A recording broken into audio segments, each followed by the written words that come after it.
The story begins with a man named Novocaine getting ready for work. He works as an assistant manager at a bank.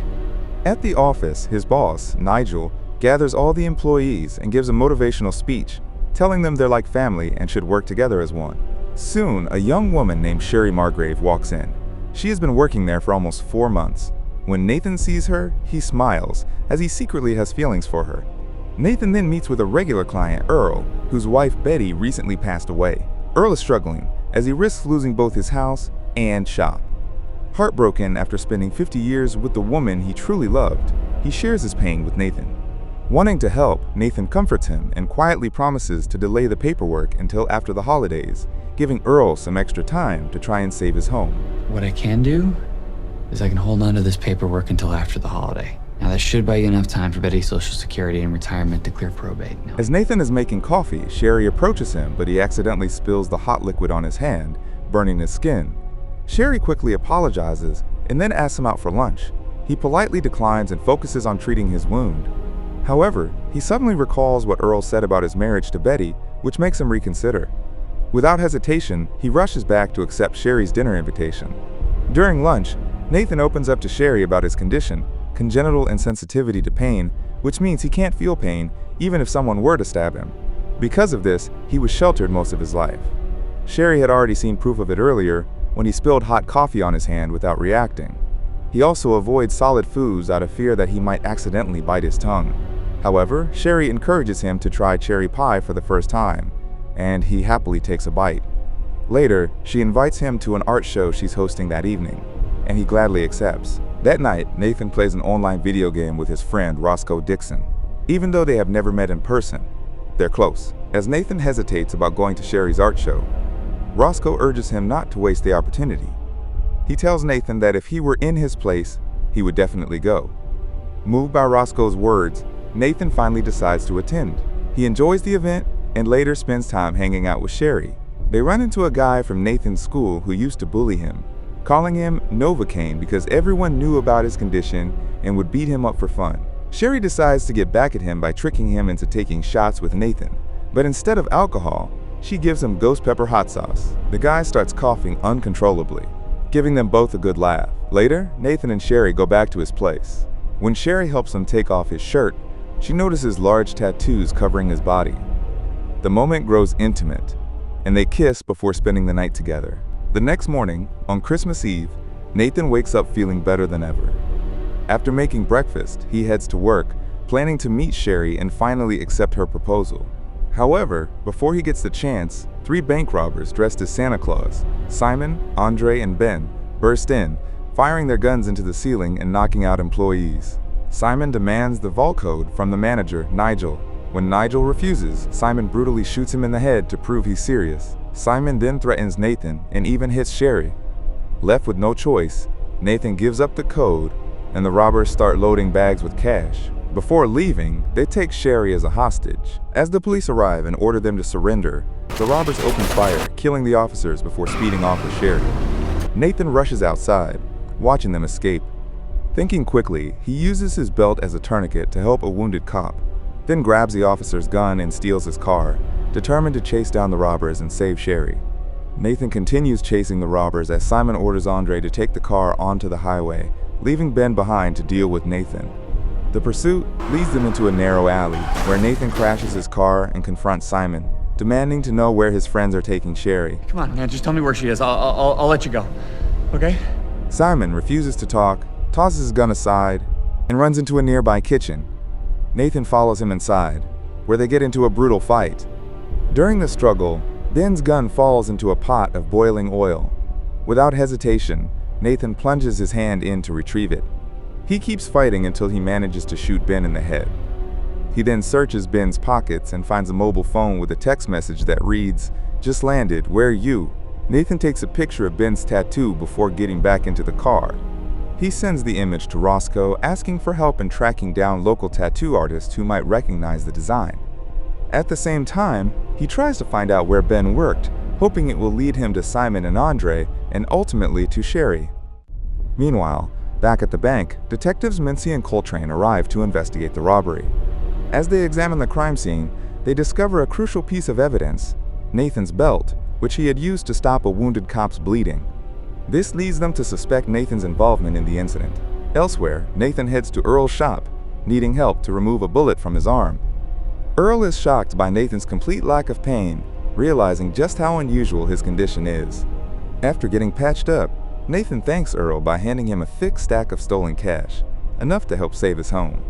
Overcome with gratitude, Earl tells Nathan that his late wife, Betty, always spoke highly of him. Meanwhile, detectives Mincy and Coltrane arrive at the kitchen where Nathan killed Ben. As they examine the scene, Mincy calls Nathan, accusing him of being one of the robbers and demanding he return the stolen money. Shocked, Nathan quickly explains that he's not a thief.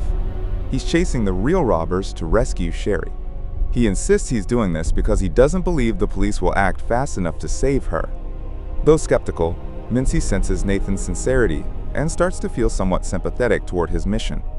Meanwhile, Simon and Andre are hiding out at an auto shop, with Andre growing anxious about Ben's absence.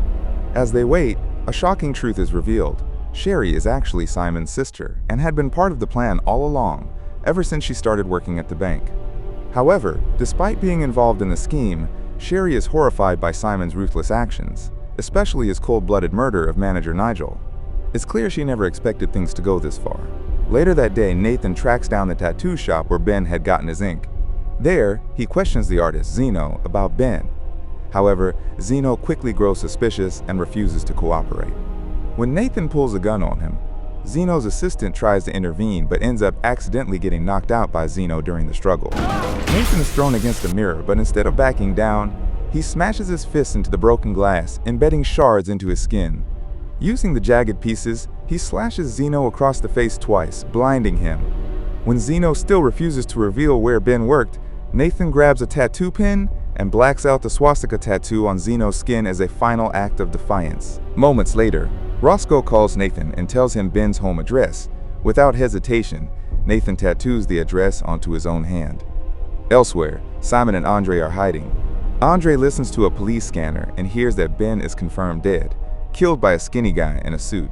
Simon realizes they're talking about Nathan, and Sherry immediately understands that Nathan is coming for them. Furious, Andre decides to avenge his brother. Meanwhile, Nathan arrives at Ben's home, only to find it rigged with booby traps.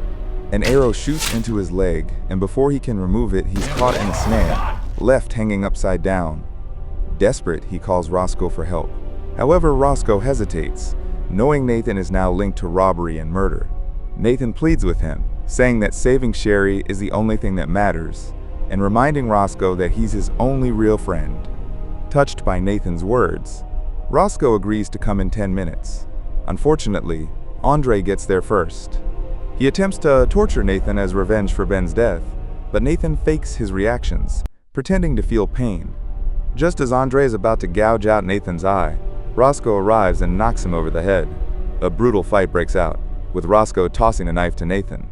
Nathan catches it, but it ends up stabbing through his own hand.